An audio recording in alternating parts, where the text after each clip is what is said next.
믿음의 어려움과 보상이라고 하는 제목으로 함께 하나님의 말씀에 은혜를 나누어 보려고 합니다. 최근 우리 사회에 큰 문제가 되고 또 이슈가 되었던 것들이 있다고 한다면 아마도 교권에 관한 문제가 아닐까 싶습니다.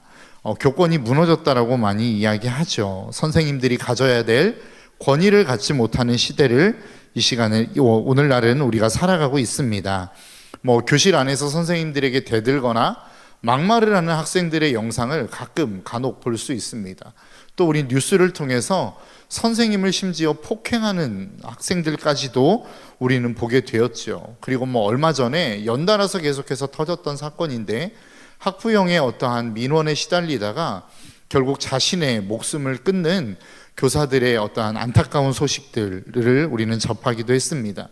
이런 상황들을 계속해서 바라보면서 우리 안에 드는 생각은 참 걱정이 되기도 하고 때로는 안타깝기도 하고 어떤 경우에는 마음이 아프기도 하고 또 더 나아가서는 그 마음속에 분노가 일어나는 일들도 우리 가운데 있었더라라고 하는 것입니다. 왜 이러한 일들이 일어났을까요? 그것은 마땅히 가져야 될 권위를 선생님으로부터 제공되어지지 못했기 때문이라고 생각합니다. 교육이라고 하는 단어에 대해서 검색을 해보니까 국어사전에 이렇게 설명이 되어 있더라고요. 지식과 기술 따위를 가르치며 인격을 길러줌이라고 하는 단어로 표현되어 있습니다. 그러니까 교육이라고 하는 것은 어떠한 단순한 기술과 지식을 전달하는 부분들도 분명히 존재하긴 하지만 그것을 뛰어넘어 어떠한 인격을 형성하는 데, 인격을 길러주는 데 있어서 귀한 역할을 하는 고귀한 행동이다라고 하는 것입니다. 그렇기 때문에 인간됨과 인간됨의 도리를 가르치는 그 가르침 안에는 사실 어떠한 권위가 필요한 것이죠. 왜 그렇습니까? 여러분, 누군가로부터 가르침을 받는 데 있어서 나보다 못한 사람이라고 하는 인식이 있으면 여러분 그 가르침에 대해서 인정이 되시나요? 그게 쉽지 않습니다. 그러니까 내가 누군가로부터 가르침을 받기 위해서는 이 사람이 나보다 나은 사람이다라고 하는 인식이 필요하고 그것에 대한 권위가 필요하다라고 하는 것입니다. 그래서 우리가 정말로 참된 교육이 있기 위해서는 어떠한 교사나 그 교육을 담당하는 누군가에게 권위를 제공하는 것들이 필요합니다. 그런데 이 권위가 제공되어지지 않고 인정되어지지 못하다 보니까 오늘날 우리나라의 현실 속에서 공교육이 붕괴되어지는 현실들을 우리는 보게 됩니다. 그런데 이렇게 공교육이 붕괴가 되어지기 시작하면 결국 피해를 누가 봅니까? 바로 그 교육을 받는 대상자인 우리의 자녀들이 받게 되는 것입니다. 여러분들이 한번 생각해 보시면 좋을 것 같습니다. 우리 아이들이 정말로 어떠한 교육을 하는 데 있어서 요즘 뉴스에서도 그런 이야기 많이 나오고 모든 학교가 그런 것은 아니겠지만 그런 학교들이 더러 있다고 이야기하죠. 교실 안에서 수업을 진행하고 있는데 그냥 엎드려서 자는 아이들이 있다는 겁니다. 그런데 그 아이들을 바라보며 선생님도 터치하지 않는다는 거예요. 더 이상 왈가왈부하지 않는다라는 것입니다. 왜 그렇습니까? 그 아이를 건드는 순간 문제가 생길 수 있다라는 거죠. 내가 이렇게 훈육하고 좀 잘 되기를 바라는 마음으로 이 아이를 나무랬다가 이 아이가 나에게 대들 수도 있고 막말을 할 수도 있고 심지어는 폭행을 당할 수도 있다라고 하는 생각이 들기 때문에 그렇게 엎드려 있는 아이들에 대하여 별말 하지 않는다라는 것입니다. 그리고 그 아이들에게 있어서 정말로 필요한 이 시간을 통해서 그 아이들이 꼭 얻고 돌아가야 될 것들을 얻지 못하는 일들이 발생합니다. 그러니까 결국 공교육이 무너져 버리면 누가 문제가 되는 것이죠? 바로 아이들이 문제가 되는 것입니다. 그 교육을 받는 아이들에게 문제가 생기는 것입니다. 그러니까 그 아이들은 학교에 와서 시간 낭비만 하다 가게 되는 것이죠. 그래서 공교육이 무너지는 순간 선생님도 선생님 나름대로의 최소한의 것들만 감당하시겠지만 아이들도 졸업장을 따기 위해서 학교에 출석하는 것이 전부인 것이 되어버리는 경우가 생길 수 있습니다. 그러면 왜 이러한 공교육의 붕괴가 일어날 수 있었습니까? 바로 내가 하고 싶은 대로 하고 싶은 생각이 있기 때문에 그렇습니다. 그러니까 아이들이 계속해서 선생님들에게 대드는 이유가 무엇입니까? 내가 원하는 게 있다는 거예요. 그런데 그 원하는 바를 선생님이 들어주지 않기 때문에 대드는 것 아니겠습니까? 나는 쉬고 싶은데 왜 자꾸 공부하라고 하느냐? 나는 숙제하기 싫은데 왜 숙제를 나에게 강요하느냐? 이런 것들이 결국 부모님, 선생님에게 대드는 계기가 되고 이러한 규율과 어떠한 규칙들을 완전히 무너뜨리는 상황들을 만들게 된다라는 것입니다. 그렇기 때문에 우리는 이 땅을 살아가면서 어떤 공교육이 무너지기 이전에 정말로 우리가 생각해 봐야 될 것들이 있습니다. 물론 교회 안에는, 학교 안에는 시대를 넘어서는, 시대와 맞지 않는 규율들이 존재할 수도 있습니다. 그래서 그것들이 수정해 되어야 될 부분들이 분명히 있죠. 그러나 그렇다고 해서 질서를 완전히 붕괴시키거나 그것들을 완전히 무시할 수 있는 부분은 아니라는 것입니다. 근데 진짜 더 문제는 무엇입니까? 부모님들인 것 같습니다. 부모님들은 어떻죠? 부모님들은 자신의 아이가 싫은 소리를 듣는 것을 별로 좋아하지 않습니다. 누군가에게 훈육을 받는 것은 더 싫어하는 것 같습니다. 그래서 내 아이가 자기의 자식이 잘못했음에도 불구하고 누군가로부터 훈육을 듣고 왔다? 그러면 거기에 대해서 참지 못하는 시대가 되어버린 것 같습니다. 그러다 보니까 이제는 부모님이 아이를 대신해서 찾아와 어떤 민원을 제기하기도 하고, 그러다 보니까 이제는 학교 안에 있는 어떤 규율이라든지 규칙들이 무너져 버리는 현상들이 우리 가운데 생기기 시작했다라고 하는 것이죠. 결국은 이 모든 시작이 어디에서부터 시작된 것입니까? 내 맘대로 살고 싶다라고 하는 것에서부터 시작된 것 아니겠습니까? 여러분, 저는 우리의 신앙생활도 이런 부분 안에서 점점 더 어떠한 세상의 흐름에 젖어드는 것이 아닌가라고 하는 생각을 해봅니다. 우리가 이 땅 가운데 신앙생활을 하며 하나님을 향하여 기대하는 것들이 있습니다. 그게 무엇입니까? 나는 하나님의 인도하심을 받고 싶어 라고 하는 마음 아닙니까? 하나님, 제 길을 좀 인도해 주십시오. 제 진로를 좀 열어주십시오. 제가 나아가는 길에 있어서 하나님이 좀 안내자가 되어 주십시오 라고 하는 소망들이 우리 가운데 있다라는 거예요. 그런데 우리의 삶 속에 실질적으로 그러한 하나님의 인도하심을 잘 받지 못하는 경우들이 있더라는 것이죠. 그러면 문제는 도대체 무엇입니까? 왜 우리는 하나님의 인도하심을 받지 못하느냐라고 하는 것입니다. 성경은 분명하게 우리가 하나님을 믿고 따라가면 그분이 우리의 삶을 지도하시고 인도하신다라고 약속하고 있는데 왜 우리는 그 하나님의 인도하심을 못 받는가라고 하는 겁니다. 거기에 대한 해답을 오늘 본문 6절은 이렇게 제시합니다. 너는 범사의 그를 인정하라. 그리하면 내 길을 지도하시리라. 그러니까 하나님이 우리 가운데 명령하시는 게 무엇입니까? 너는 나를 인정해 줘. 그러면 내가 너의 길을, 네가 나가야 될 바를 알게 해줄게 라고 성경은 우리에게 말씀하고 있는 것이죠. 그래서 우리가 하나님의 인도하심을 받지 못한다면, 내 길을 하나님으로 말미암아 지도받고 있지 못하다라고 한다면 우리가 한번 생각해보고 고민해야 되는 것은 무엇이냐? 내가 진짜 그 하나님을 인정하는 삶을 살아가고 있는가라고 하는 겁니다. 내가 정말로 그 하나님의 하나님 되심을 인정하고 있고 그 하나님에 대하여 내 삶에 찾아오신 그 주님을 주님으로 인정하고 있는가라고 하는 것들을 우리는 한번 고민해보고 생각해 볼 수 있어야 된다라는 것이죠. 여러분, 여기서 이야기하고 있는 범사라고 이야기할 때 범과 사를 히브리어 원어에서는 좀 구분하여 설명하고 있습니다. 범이라고 하는 것은 일반적인 모든 내용이겠죠. 모두, 전체라고 하는 의미를 가지고 있고, 범사에 있어서의 사라고 하는 단어는 길, 태도, 방식이라고 하는 의미를 가지고 있습니다. 더 나아가 여호와를 인정하라 라고 할 때 그 인정하다라고 하는 의미는 이해하다, 인지하다 라고 하는 의미를 가지고 있어요. 그러니까 이것을 원어의 의미적으로 좀 한번 풀어서 우리가 한번 살펴보자면 어떤 의미를 가지고 있냐면, 내가 살아가고 있는 나의 삶의 모든 태도, 내 삶의 방식에 있어서 하나님을 이해하고 살라는 겁니다. 하나님을 인지하고 살라는 겁니다. 내가 어떠한 행동을 할 때에 하나님이 지금 나와 함께하고 계심을 인지하라는 겁니다.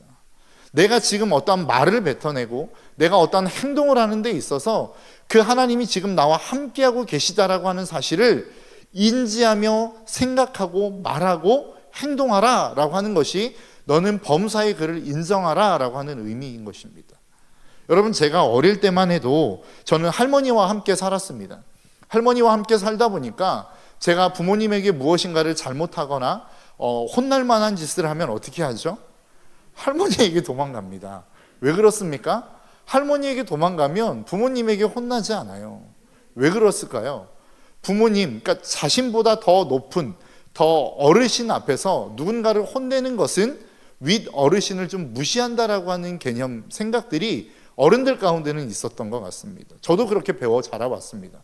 그러니까 어른들이 계시면 부모님들이 그 어른들 앞에서는 저를 혼내지 않았어요. 그러니까 뭔가 혼날 만한 짓을 하면 쪼르륵 할머니에게 도망가는 겁니다. 그리고 한참 있다가 거기서 잠을 자고 아침에 일어나서 학교에 가든지 뭐 이런 일들을 하게 되었던 것이죠. 이것이 여호와를 인정하는 것입니다. 아까 여러분 앞에서 우리가 학교에 대한 이야기를 하지 않았습니까? 공교육이 무너졌다라고 말씀드렸죠. 공교육이 무너졌다라고 하는 것은 다른 말로 표현하면 무엇이죠? 선생님이 무시되는 사회를 살고 있다는 겁니다. 선생님이 계심에도 불구하고 선생님이 안 계신 것처럼 행동하며 살아간다라는 거예요. 저희가 학교에 다닐 때만 또 저희 얘기가 나오네요. 학교에 다닐 때 막 남자 학교니까 아이들끼리 막 싸우고 치고받고 할 때도 있지 않겠습니까? 그렇게 막 싸움을 하다가 선생님이 딱 오시면 어떻게 해요? 싸움이 멈춰지는 겁니다. 왜 그렇죠? 선생님의 권위를 인정하는 것입니다. 내가 무엇인가 마음이 괜찮아지고 삶이 괜찮아져서 그 싸움을 멈추는 것이 아니라 선생님이 오셨고 그분의 권위를 인정하는 것이기 때문에 우리는 그 싸움을 멈추는 것이란 말이죠. 우리의 삶에 있어서 하나님을 인정한다라고 하는 것이 그러한 것입니다. 우리는 하나님을 인정해. 그러면 그분이 우리에게 능력을 주셔서 막 어떤 사람에게 있어서 미운 마음이 들고 막 화가 나는 마음이 들다가도 갑자기 마음에 평온이 찾아오는 것처럼 생각되어집니다. 그런데 그렇지 않습니다. 우리가 실질적으로 그 하나님의 말씀을 쫓아 살아가다 보면 우리의 마음 가운데 막 우라통이 터질 때가 있어요. 내가 분명히 억울한데, 내가 분명하게 저 사람이 나에게 잘못한 것인데 내가 참아야 할 때가 분명히 있다라는 것입니다. 그 하나님의 말씀을 지키기 위해서는 내가 견디고 손해봐야 될 일이 있다라는 거예요. 그러면 어떤 생각이 드시나요? 화가 나죠. 우라통이 터지죠. 정말로 무엇인가 내 스스로 할 수 있는 모든 것들을 다 해보고 싶은 심정이 듭니다. 그런데 여호와를 인정한다라는 게 뭐예요? 그분이 나와 함께하고 계시기 때문에, 그분이 지금 이 자리에 나와 함께 동행하고 계시기 때문에 참고 넘어가는 거란 말이에요. 괜찮아서 넘어가는 게 아니라 분노가 있지만, 아픔이 있지만, 슬픔이 있지만 참는 거란 말이죠. 무엇 때문에? 나와 함께하고 계시는 그 하나님을 내가 인정하기 때문에 참고 넘어가는 것, 이게 여호와를 인정하는 사람들의 삶의 모습이라는 것입니다. 여러분들의 인생 속에 얼마나 이런 일들이 많이 일어납니까? 여러분들이 삶을 살아가다 보면 억울한 일들이 얼마나 많이 있습니까? 내가 하나님의 말씀을 지켜야 된다는 이유 하나만으로 내가 내 마음 가운데, 내 삶 속에서 억울함을 감수하고 견뎌내야 될 일들이 얼마나 많이 있느냐라고 하는 거예요. 근데 주님이 그렇게 살아가라는 것입니다. 왜요? 그것이 우리의 인생 가운데 하나님을 인정하는 삶이기 때문이라고 성경은 우리에게 말씀하고 있는 것이죠. 저와 여러분들의 삶이 그러한 삶이 좀 되시기를 주님의 이름으로 축복합니다. 우리가 삶을 살아가다 보면, 나와 맞지 않는 사람들을 만나다 보면, 나에게 억울하게 하는 사람들을 만나다 보면 화가 납니다. 열이 받습니다. 정말로 한 대 확 쥐어받고 싶은 생각들이 막 여기까지 올라올 때가 너무 많습니다. 그럼에도 불구하고 견디는 이유가 뭐예요? 하나님이 우리와 함께 하시기 때문입니다. 그 권위자 앞에 그 권위자가 해결해 주실 것들을 믿고 맡기며 그분을 신뢰함으로 넘겨드리는 것이라는 거죠. 그러면 어떻게 하시겠다라는 거예요? 그분이 우리의 삶을 지도하시겠다라는 겁니다. 여러분, 우리가 이 땅을 살아가면서 고통을 겪는 많은 고통 가운데 실질적으로 그 고통의 가장 큰 원인 중에 하나가 무엇인 줄 아십니까? 바로 자유입니다. 우리의 인생 가운데 자유가 없다면 사실 고민할 이유가 없습니다. 고통할 이유가 없습니다. 내가 무엇인가에 대해서 책임져야 될 이유도 별로 없습니다. 나에게 누군가가 명령하는 명령권자가 있다면 그 명령에 대해서 나는 순종하면 그 명령에 대한 순종의 결과물은 누가 책임지나요? 명령권자가 책임지는 것이죠. 그것이 이 세상의 이치라는 것입니다. 그렇기 때문에 내가 어떠한 순간 나의 삶 가운데 자유가 주어졌다라고 하는 것은 어떤 것을 의미합니까? 내 삶에 자유가 주어져서 너무나도 좋다라고 하는 것을 의미할 수도 있지만 그 자유로 말미암아 행한 나의 행위에 대한 결과를 내 스스로 책임져야 된다라고 하는 것을 의미하는 것입니다. 그것이 우리의 삶 가운데 주어진 자유의 어떤 좋은 점이지만 그 이면 안에 놓고 보면 우리의 삶을 옥죄이고 우리의 삶을 힘들게 만드는 요소 중에 하나다라고 하는 것입니다. 그래서 하나님으로부터 내가 자유한 삶을 살면, 그 하나님을 인정하지 않고 내 멋대로의 살면 내가 좋은 삶을 살아가는 것처럼 보여지지만 결국은 그 삶에 대한 결과는 누가 책임지는 것입니까? 내가 책임지는 거예요. 그러니까 우리의 삶은 언제나 늘 두려움 가운데 있는 것입니다.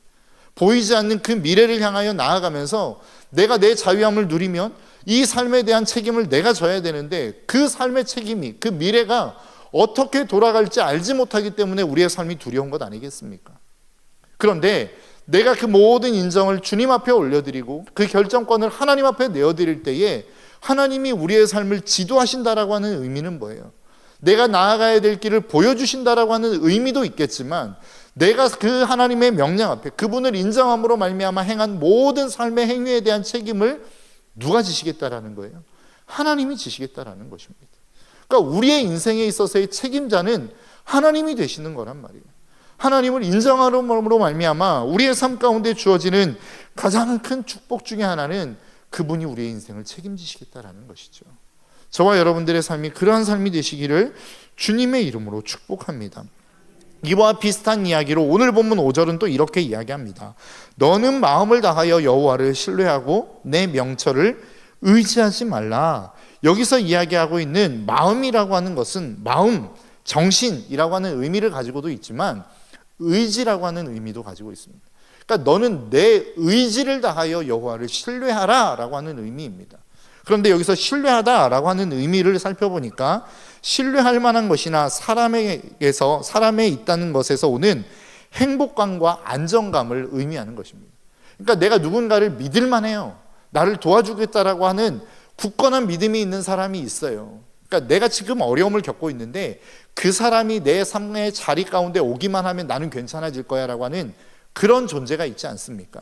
그러한 사람으로부터 오는 안도감, 그러한 사람으로부터 오는 어떤 행복감을 얻는 것을 여호와를 신뢰하다라고 하는 의미로 쓰고 있는 것입니다. 그러니까 내가 여호와를 힘써 의지하기 시작할 때에 그분이 우리의 삶 가운데 찾아오면 우리의 삶에 어떤 현상이 일어난다는 거예요. 안도감이 일어나고 행복감이 오게 되어져 있다라고 성경은 우리에게 말씀하고 있는 것입니다. 그래서 너는 내 의지를 들여 그 하나님을 신뢰하라라고 성경은 우리에게 말씀하고 있는 것입니다. 저는 과거에 말씀을 전하다가 신방을 하다가 아니면 과거에 전도할 때에 그런 사람들을 만납니다. 저도 믿고 싶은데 안 믿어져요. 이런 사람들이 있지 않습니까? 혹시 이 자리에도 그런 분들이 계실지 모르겠습니다. 정말로 지위가 있고 직분이 있기 때문에 저는 안 믿어져요라고 하는 것을 체면상 말하지는 못하겠지만 그 마음속 깊은 곳에 하나님을 향한 신뢰가 없어서 고민하고 고통하는 분들이 계실 거라고 생각합니다. 그렇다고 한다면 저는 과거에는 그렇게 생각했었어요. 하나님이 안 믿어지는 거 어떻게 어쩔 수 없지. 하나님이 믿음을 주셔야 우리가 믿는 거 아니겠어? 라고 저는 생각했었습니다. 근데 오늘 본문의 말씀을 연구하다 보니까 뭐라고 말씀하고 있냐면 여호와를 신뢰하기 위해서 네 의지를 드리라는 거예요. 너의 의지를 드릴 때에 하나님이 너에게 주시는 안도감을 주시겠다라고 성경은 우리에게 말씀하고 있는 것입니다. 우리가 삶을 살아가다 보면 수많은 어려움의 문제를 만납니다. 그 어려움의 문제를 만날 때에 우리의 마음 가운데 드는 가장 기본적인 감정들이 무엇입니까? 두려움이나 걱정이나 근심이나 아픔이나 이런 한숨들이 우리의 삶 가운데 찾아오지 않습니까? 그러한 한숨 속에서 우리가 하나님을 찾는다라고 하는 것, 그 하나님을 붙든다라고 하는 것은 어떤 의미예요? 왜 우리도 하나님을 찾고 그 하나님을 바라보는데 왜 하나님에 대한 그 응답, 그 하나님을 향한 안도감, 그 하나님으로부터 오는 그 행복감이 우리의 마음 가운데는 오지 않느냐라고 하는 거예요. 그렇게 올 때까지 우리가 찾지 않기 때문에 그렇습니다. 여러분 다니엘 기도회를 드려보신 분들, 다니엘 기도회를 마지막까지 참석해 보신 분들은 아시겠지만 다니엘 기도회 간증이 딱 마치고 나면 다니엘 기도회 위원장이신 김은호 목사님이 딱 나오셔서 기도회를 인도하십니다. 한 2가지, 3가지 정도를 놓고 기도하다가 맨 마지막에 이제 여러분 각자 기도의 제목을 가지고 기도하실 텐데요. 여러분 그냥 가볍게 빨리 돌아가지 마시고 응답의 기쁨이 올 때까지 기도하시다가 충분히 기도하시다가 돌아가시기 바랍니다. 이런 멘트를 하십니다. 그러니까 그 이야기가 뭐예요? 우리의 인생 가운데 하나님이 응답하셨다라고 하는 것은 무엇으로 알 수 있어요? 상황이 변할 때에, 환경이 변할 때에 응답이 되어진 게 아니라 이미 내 마음 가운데 있는 두려움이 사라지고 하나님이 주시는 기쁨이 임할 때에 그 기도의 제목은 이미 응답이 된 거란 말이에요. 하나님을 신뢰하는 신뢰의 마음이 우리의 삶 가운데 생겨난 것이란 말이죠. 그러니까 우리가 하나님을 신뢰하며 그 하나님을 찾고 그 하나님의 안도감과 행복감이 우리 가운데 찾아올 때까지 우리가 그 주님을 찾는 것, 그것이 주님을 신뢰한다라고 하는 의미인 것입니다. 그런데 여러분, 이것을 방해하는 것들이 있습니다. 이것과 상반되어지게 반대되어지는 개념으로 오늘 본문 후반절에서는 이렇게 말씀하고 있어요. 내 명철을 의지하지 말라. 너는 내 마음을 다하여 여호와를 신뢰하라. 이것과 반대되어지는 개념이 무엇이냐면 내 명철을 의지하지 말라라고 하는 것입니다. 여기서 이야기하는 명철이 무엇입니까? 명철이라고 하는 단어는 이해, 이해력, 통찰력이라고 하는 단어를 가지고 있습니다. 그러니까 내 명철을 의지하지 말라라고 하는 것은 다른 말로 표현하면 네가 지금 이해하고 있는 그 이해의 개념으로 살지 말아라라고 하는 이야기예요. 여러분, 쉽게 예를 한번 들어볼까요? 우리가 이 땅을 살아가면서 어떠한 삶의 문제에 직면하게 되었을 때 여러 가지 해결책들을 많은 사람들이 제시합니다. 쉬운 예로 누군가 미운 사람이 생겼어요. 자꾸 나를 괴롭히는 사람이 생겼단 말이에요. 그러면 많은 사람들에게 이야기하고 다닐 거 아닙니까? 야, 나를 괴롭히는 사람이 있어. 나를 힘들게 하는 사람이 있어. 그럼 뭐 여러 가지 해결책이 나오겠죠. 어떤 사람은 뭐라고 이야기할까요? 그냥 무시해버려. 괜찮아. 모른 척해. 그냥 그게 최선이야. 라고 이야기하는 사람도 있을 수 있고, 또 다른 해결책으로 너도 똑같이 대해줘. 너도 그 사람 괴롭혀버려. 막 이렇게 이야기하는 사람도 있을 수 있습니다. 그런데 성경이 우리에게 제시하는 해결책은 뭐예요? 그 사람을 사랑하라는 거예요. 여러분들도 한번 생각해 보셨으면 좋겠어요. 여러분, 어떤 해결책이 가장 좋은 해결책입니까? 여러분들이 이해하기에 어떤 해결책이 가장 이해하기 쉽고 여러분들의 삶에 적용하기 쉽습니까? 뭐 무시하는 것 아니겠습니까? 또 뭐 더 나아가서 정말로 내 마음 가운데 분풀이를 하고 싶다면 똑같이 대해주는 것이 가장 쉬운 해결책이겠죠. 이게 우리가 이해할 수 있는 가장 쉬운 이해력일 것입니다. 그런데 성경은 뭐라고 이야기하고 있어요? 너의 명철, 너의 이해력을 의지하지 말라는 거예요. 하나님이 주시는 하나님의 말씀의 해결책으로 나아가라고 이야기하고 있는 것입니다. 저와 여러분들의 삶이 그러한 삶이 좀 되셨으면 좋겠습니다. 여러분, 우리가 하나님의 말씀을 접할 때마다 얼마나 이해하기 힘든 일들이 많이 있습니까? 하나님의 말씀을 대할 때마다 얼마나 이해할 수 없는 수많은 명령들을 하나님이 우리에게 지금 하고 계시느냐라고 하는 거예요. 그런데 우리가 그 하나님을 의지하는 것, 그분을 신뢰한다라고 하는 것은 그럼에도 불구하고 그 길을 걸어가는 것을 의미한다라는 겁니다. 그럼에도 불구하고 그 길을 향하여 나아가는 것을 의미한다라고 성경은 우리에게 말씀하고 있는 것이죠. 그래서 저는 신앙생활이 어렵다고 생각합니다. 우리가 이해하기 쉬운 것들, 내가 이해하기 쉬워서 취할 수 있는 해결책들을 뒤에 놓고 정말로 힘든 해결책들을 우리가 손에 쥐으려고 하니까 힘든 거란 말이죠. 정말로 내가 할 수 있는 가장 쉬운 방법을 제껴두고 힘든 방법을 선택하려고 하니까 우리의 신앙생활이 힘든 거란 말이에요. 그런데 성경은 우리에게 분명하게 그 길을 걸어갈 것을 우리에게 말씀하고 있더라라고 하는 것입니다.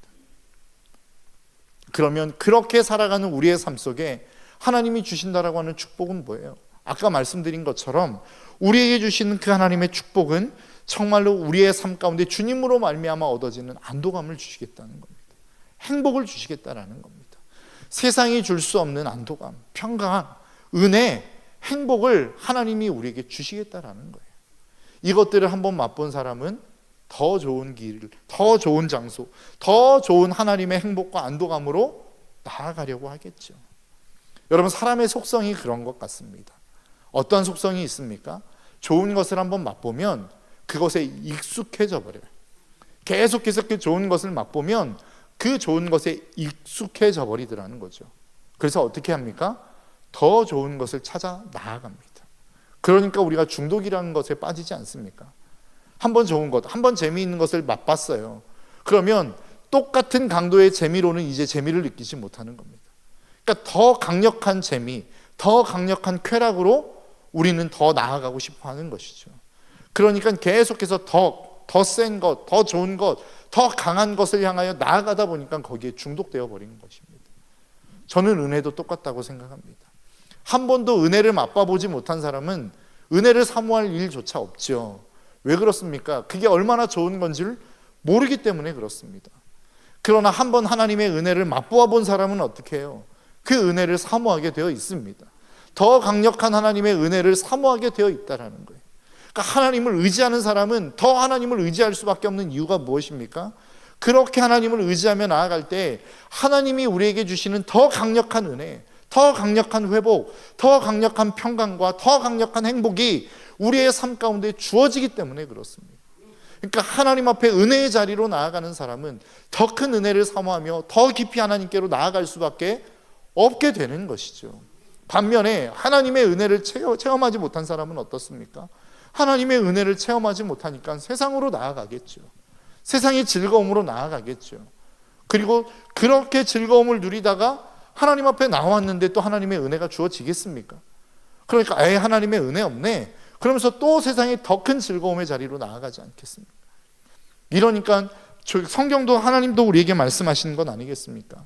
있는 사람은 더 있는 것에 풍성하게 되어 더 많은 것들을 받게 되어 더 풍성함의 자리로 나아가되, 없는 사람은 그 있는 것까지도 빼앗길 것이라고 말씀하고 있습니다. 저와 여러분들의 인생 속에 이 하나님의 은혜를 체험하는 것의 시작점이 어디에 있습니까? 하나님을 인정하는 것에서부터 시작하는 것입니다. 내가 살아가는 나의 삶의 자리, 내가 정말로 가정에 있다고 한다면 그 가정의 자리에서 하나님이 나와 함께하고 계신다라고 하는 것을 인지하며 살아가는 것입니다. 내가 아이들에게 화를 내고 싶지만 하나님이 나와 함께하고 계시기에, 그분의 권위가 나의 삶 가운데 지금 주어졌기 때문에 그분의 권위를 내가 인정해야 하기에 그 화를 잠시 참고 넘어가는 거예요. 내가 정말로 어떠한 여러분들이 삶을 살아가는 교회 안에서라고 해서 왜 갈등이 없겠습니까? 왜 불만이 없겠습니까? 왜 아픔이 없겠습니까? 그 아픔의 일들을 경험할 때, 불만의 상황들을 만날 때에 내가 불만을 이야기할 수 있어요. 원망을 토로할 수 있어요. 물론 어떠한 잘못되어진 부분들이 있다고 한다면 서로의 대화를 통해서 그 부분들을 고쳐가야겠죠. 제가 말씀드리는 것은 원망의 이야기입니다. 불평의 이야기입니다. 어떠한 건설적인 이야기가 아니라 누군가를 비난하기 위해서 하는 이야기를 말씀드리는 거예요. 그 이야기들을 쏟아낼 수 있어요. 그런데 하나님이 나와 함께 하시기에 그것들을 참아내는 것입니다. 그게 우리의 인생 속에 하나님을 인정하는 삶이라고 하는 사실을 저와 여러분들이 잊지 않았으면 좋겠습니다. 그러한 인생은 하나님이 책임지십니다. 그렇게 삶을 살아가는 저와 여러분들의 삶을 하나님이 책임지신다라고 말씀하고 있어요. 그것이 우리의 마음뿐만 아니라 오늘 보면 8절은 뭐라고 말씀하고 있습니까? 이것이 내 몸의 양약이 되어 내 골수를 윤택하게 하리라 라고 말씀하고 있습니다.